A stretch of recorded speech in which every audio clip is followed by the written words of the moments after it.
Hello friend, welcome to our channel. दोस्तों, स्वागत है आपके अपने यूट्यूब चैनल में। दोस्तों देखिए, आज बहुत दिनों के बाद मैं सोचा कि आपको एक मॉडल पेपर करा दूं टेक्निकल का। एक ऐसा क्वेश्चन जो है आपको टेक्निकल में पूछा जाता है, ताकि आप जब भी जाएं एग्जाम दें टेक्निकल के तो आपको पता चले कि हाँ, ये ऐसा क्वेश्चन आता है और ऐसा ही क्वेश्चन पूछा जाता है, ताकि आप इस लेवल की तैयारी कर लें। दोस्तों, ऐसे मैं हमेशा आप लोगों के लिए टेक्निकल और नर्सिंग असिस्टेंट्स का वीडियो डाल दिया हूँ। आप जाकर के प्ले लिस्ट में आप 400 लगभग फिजिक्स का क्वेश्चन होगा, 200 या 300 लगभग आपका केमिस्ट्री का क्वेश्चन होगा और आपका 400 के लगभग बायोलॉजी का क्वेश्चन होगा। आप उन सभी इंपॉर्टेंट क्वेश्चन को देख लीजिएगा, ताकि आपके टेक्निकल लेवल कोई भी आप इंडियन आर्मी में जाते हैं तो आपको 100% वर्क करें। तो चलिए, मैं अभी आपको यहाँ दिखाऊंगा मॉडल पेपर कि आपको कैसा 2021 में पूछा जाएगा और पूछा जाने का चांस है। तो देखिए दोस्तों, और इसका क्वेश्चन और आंसर दोनों मैं आपको साथ साथ बताते चलूँगा, ताकि आप अपने से भी देख करके इसको मिला लें और अपना प्रोबेबिलिटी निकाल लें कि आप कितना सही बनाते हैं। तो चलिए देखते हैं पहला क्वेश्चन क्या पूछता है कि सारनाथ का शेर किसके समर्पित है। यानी कि सारनाथ में जो शेर होता है वह किसे समर्पित किया गया है। तो आप यहाँ सभी जानते होंगे कि यह जो था अशोक के लिए समर्पित किया गया था। यानी कि 1 का जो आपका आंसर हो जाएगा सी हो जाएगा। 1 का आंसर सी हो जाएगा। नेक्स्ट देखिए, दोनों और पूछा है दिल्ली भारत की राजधानी कब बनी। तो दोस्तों, ये बहुत ही इंपॉर्टेंट क्वेश्चन। दिल्ली भारत की राजधानी जो है आपकी 1931 में बनी थी, 1931। नेक्स्ट क्वेश्चन पूछा है आपसे 3 नंबर कि निम्न में से कौन सा ग्रह पृथ्वी के सबसे निकटतम है।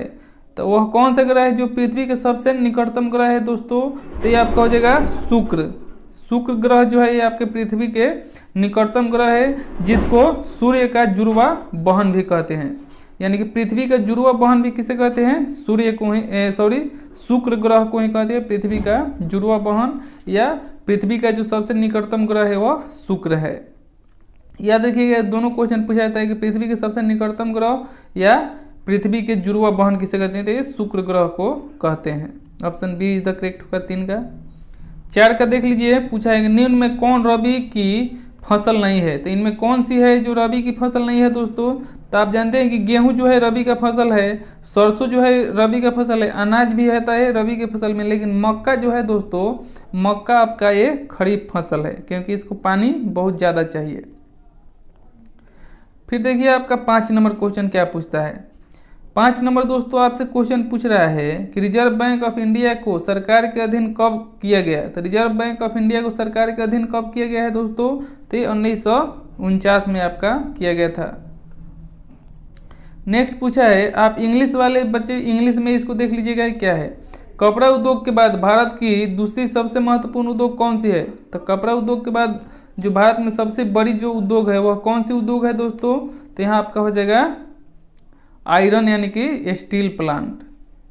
आयरन या लोहा और इस्पात का जो फैक्ट्री है ये दूसरा नंबर पर आता है। राष्ट्रपति निम्न में से किसे नियुक्त नहीं करता है। तो राष्ट्रपति जो है किसे नियुक्त नहीं कर पाता है।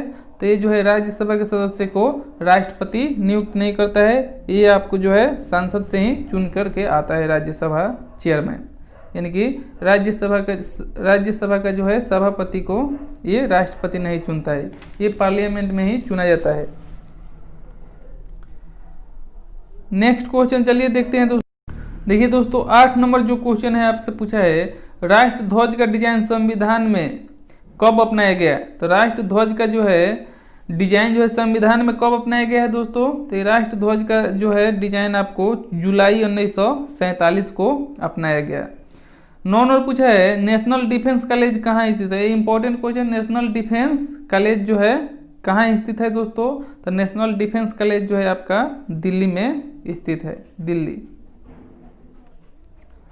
10 नंबर देख लीजिए, भैया सबसे पहले एशियन खेल कहाँ आयोजित किए गए हैं।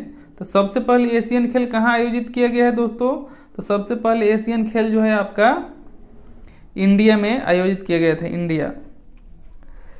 100 से नीचे कितने अभाज्य संख्याएं हैं। तो मैं आपको मैथ का भी छोटा हिंस देते चलूँगा, आप इसको बनाते चलिएगा। तो 100 से नीचे कितने अभाज्य संख्याएं हैं दोस्तों। तो ये आपको है 25 अभाज्य संख्या है। इसको एक्सप्लेन अगर आपको चाहिए दोस्तों तो आप कमेंट में बताइए, मैं आपको एक्सप्लेन करके ही बता दूंगा कि आपको सही से नीचे अभाज्य संख्या जो है 25 कैसे है, ये कैसे होगा। मैं आपको सिर्फ और सिर्फ यहाँ क्वेश्चन और आंसर बताते चलूँगा। मैथ का सोल्यूशन नेक्स्ट वीडियो में अगर आप कमेंट में बताएंगे तो। पूछा देखिए 2/9, 4/3 और 6/18 भिन्नों का योग है। तो इन सभी का अगर जोड़ेंगे तो क्या आएगा दोस्तों, ये चीज़ पूछा है। तो आप जोड़ करके देख लीजिएगा, जो भी आपका आंसर है यहाँ आपका हो जाएगा। मैंने जोड़ करके देखा यहाँ 17/9 आपका आंसर हो जाएगा।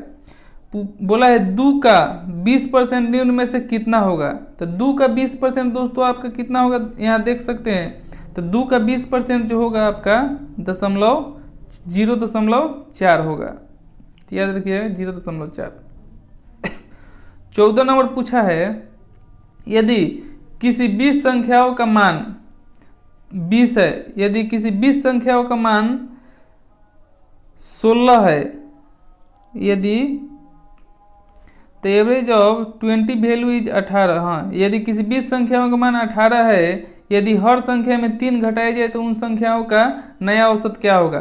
तो ये भी आप दोस्तों बना लीजिएगा। यदि नहीं बने तो हमसे कमेंट में पूछिएगा, मैं आपको आंसर यहाँ बता दे रहा हूँ अभी, ताकि आप इसके बेस पे बना सके। तो आपका आंसर हो जाएगा 15। अगर शॉर्टकट में भी आपको मैथ बनाना सीखना हो दोस्तों तो प्लीज़ आप कमेंट में बताइए, मैं आपको बताऊँगा। 15 नंबर पूछा है, यदि किसी त्रिभुज की 3 भुजाओं का अनुपात 5:6:13 है, यदि उसकी परिधि 48 सेंटीमीटर हो तो इसके भुजाओं क्या होगी। तो इसके भुजाएं जो है दोस्तों आपको निकालना है। तो मैं आपको बता दूं, मैं आपको चलिए क्वेश्चन यहाँ मैथ का जो है दिखा करके सिर्फ छोड़ देता हूँ। आप इसका आंसर बताइए, नहीं बनेगा तो मैं आपको एक मैथ का ही ये जो है 15 मैथ जो आपसे पूछाता है टेक्निकल में, सभी का मैं आंसर आपको एक वीडियो बना दूं, ताकि वो उसमें आपको हर चीज़ एक्सप्लेन कर दूँ और आप उसको आसानी से समझ जाएं।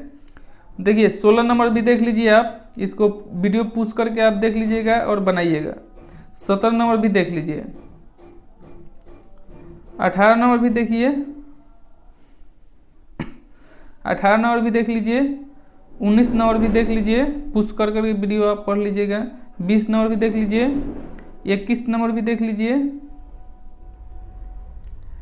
फिर देखिए यहाँ 22 नंबर भी देख लीजिए, 23 नंबर भी देख लीजिए,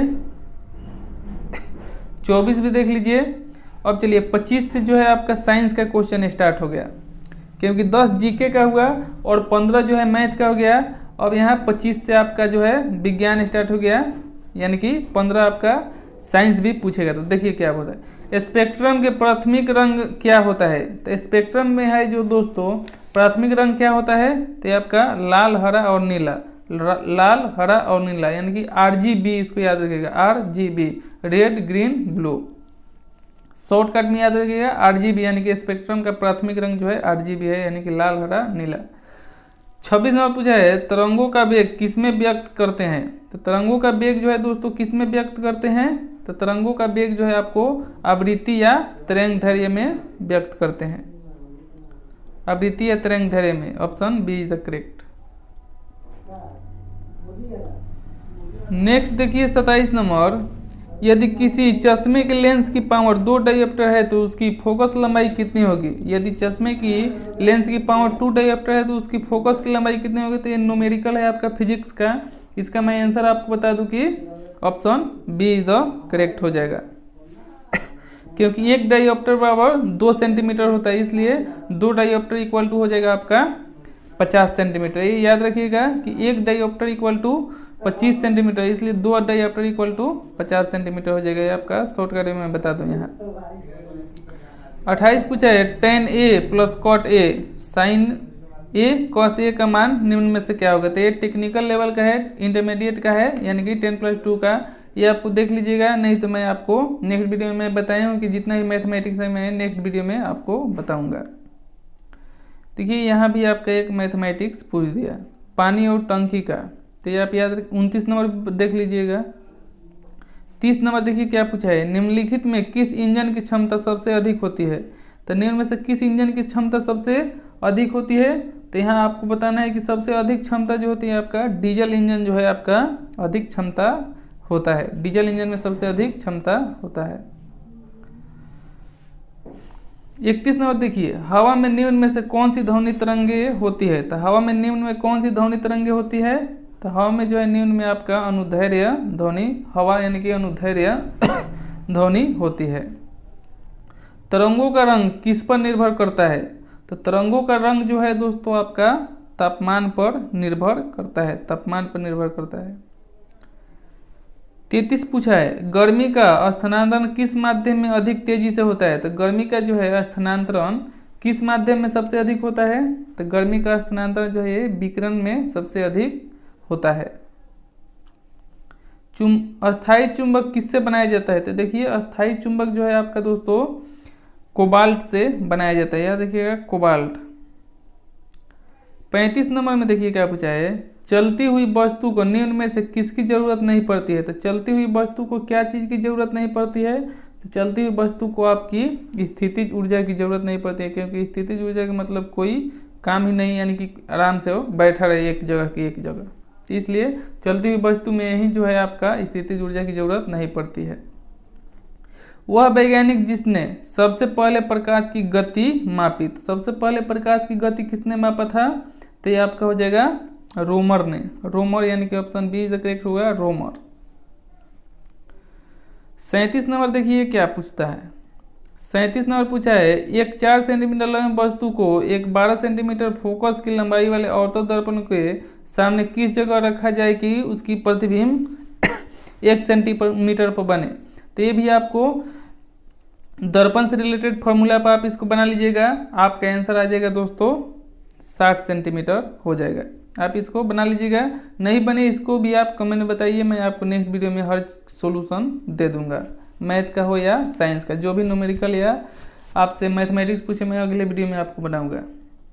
नेक्स्ट पूछे, ध्वनि किस माध्यम में अधिक तेजी से चलती है।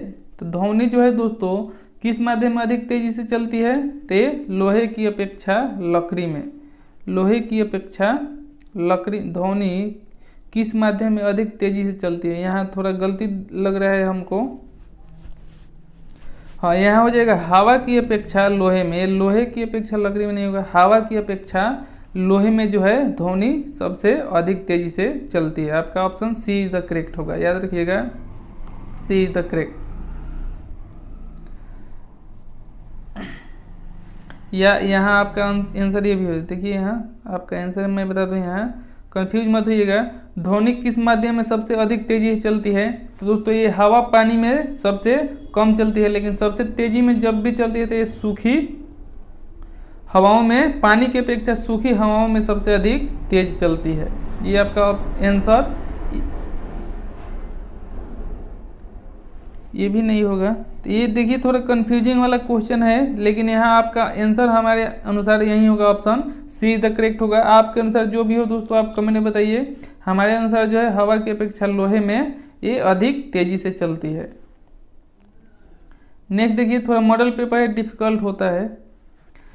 जब हम किसी कारपेट को ठंडी से झड़पते हैं तो इसमें निम्न में से कौन सा नियम लगता है। जब हम किसी कारपेट को डंडी से झाड़ते हैं तो हमें किस नियम का मतलब निम्न में से हमें कौन सा नियम पालन करना पड़ता है, यानी कौन सा नियम लगता है दोस्तों।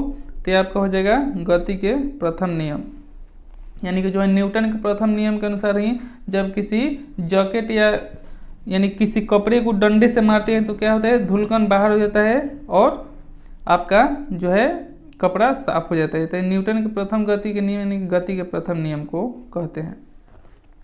जब दूध को माथा जाता है यानी कि महा जाता है तो मलाई दूध से किस कारण से अलग होती है। तो जब दूध को महा जाता है यानी कि माथा जाता है तो मलाई दूध से क्रीम किस कारण से अलग हो जाती है। तो ये आपका आंसर हो जाएगा अभी केंद्रीय बल के कारण। अभी केंद्रीय बल के कारण जो है दूध से जो है मलाई अलग हो जाती है यानी कि क्रीम अलग हो जाती है। लोहे और सल्फर के मिश्रण को किसके अलग किया जाता है। तो लोहे और सल्फर के मिश्रण को किससे अलग किया जाता है दोस्तों। तो ये आपका हो जाएगा चुंबक से ही अलग किया जाता है। लोहे और सल्फर के मिश्रण को चुंबक से अलग करते हैं, क्योंकि चुंबक से जो है लोहा जो है सट जाता है और सल्फर अलग हो जाता है। कोहरा किसका कोलाइडी विलयन है? तो कोहरा किसका कोलाइडी विलयन है दोस्तों? तो ये गैस और तरल, यानी कि गैस और तरल का जो है कोलाइडी विलयन है कोहरा, यानी कि कुहा। सोडियम के नाभिक में न्यूट्रॉन की संख्या कितनी होती है यदि उसका परमाणु क्रमांक 11 और परमाणु भार 23 है? तो दोस्तों 11 और 23 आपको दिया गया है, तो 11 और 23 में से घटाएंगे तो हमारा 12 ही आंसर होगा, यानी कि option B is the correct होना चाहिए, बी इज द करेक्ट। 44 पूछा है कि किस वैज्ञानिक ने न्यूटन की खोज की थी? तो किस वैज्ञानिक ने न्यूटन की खोज, ये सभी ट्रेड में हमेशा पूछा जाता है, किस वैज्ञानिक ने न्यूटन की खोज की? तो ये चैडविक जो है आपका न्यूटन की खोज किया था, option D is the correct होगा, चैडविक। 45 पूछा है सामान्य तापमान और दाब पर 1 मोल गैस का मान कितना होता है? तो ये भी बहुत ही वीवीआई क्वेश्चन होता है दोस्तों कि सामान्य तापमान और दाब पर 1 मोल गैस का कितना माप होता है दोस्तों? तो ये आपका हो जाएगा 22.4 लीटर, 22.4 लीटर, याद रखिएगा। लास्ट स्लाइड देखिए इस वीडियो का, और आप इसको फिर दोबारा देख लीजिएगा ताकि आपको सुनते सुनते भी दोस्तों यदि चाहें तो आप याद कर सकते हैं। तो लोहे और सल्फर के मिश्रण को किससे अलग किया जाता है? तो लोहे और सल्फर के मिश्रण को देखिए यहाँ रिपीट कर दिया है क्वेश्चन, चुंबक को। कोहरे का कोलाइडी विलयन, तो ये भी आपका देखिए सभी रिपीट है। पोटेशियम क्लोराइड का बंध क्या होता है? देखिए ये आपका एडिशनल है। पोटेशियम क्लोराइड का बंध कौन है? तो कोलाइडी पोटेशियम क्लोराइड का बंध जो है आपके यहाँ हो जाएगा दोस्तों वैद्युत संयोजक बंध होता है, वैद्युत संयोजक बंध। 49 कैल्शियम हाइड्रोक्साइड का आणविक वजन क्या होता है? तो कैल्शियम हाइड्रोक्साइड का आणविक वजन क्या होता है दोस्तों? तो ये आपका हो जाएगा 8.5 होता है। बराबर वजन की इकाई क्या है? तो बराबर वजन की इकाई क्या है दोस्तों? तो ये आपका हो जाएगा इनमें से कोई नहीं, तो इनमें से नॉन ऑफ द एबव हो जाएगा। तो दोस्तों आई होप आपने इन सभी 50 क्वेश्चनों को देखे होंगे दोस्तों। मैथ का जो है मैंने आपको बताया कि दोस्तों नेक्स्ट वीडियो में मैं आपको बता दूंगा यदि आप कमेंट में पूछेंगे तो। यदि आप बना लेते हैं तो कहिए कि हाँ मैंने बना लिया, यदि आप नहीं बनाते हैं मैथ का तो कहिए मैं नेक्स्ट वीडियो आपको मैथ को बना करके सभी चीज़ों का सोल्यूशन दूँ। तो दोस्तों आप इन सभी चीज़ों को याद कीजिए, और मैंने जो बताया आपको साइंस से रिलेटेड जो भी है, फिजिक्स, केमिस्ट्री और बायोलॉजी, मैंने ये सभी जो है मैराथन वीडियो बनाया था 2-2 घंटे का, आप उन तीनों को देख लीजिए ताकि आपका जो है टेक्निकल और नर्सिंग असिस्टेंट से रिलेटेड कोई भी क्वेश्चन आपको कभी भी नहीं फंसेगा। तो दोस्तों चलते हैं, फिर मिलेंगे नेक्स्ट वीडियो में। Thank you.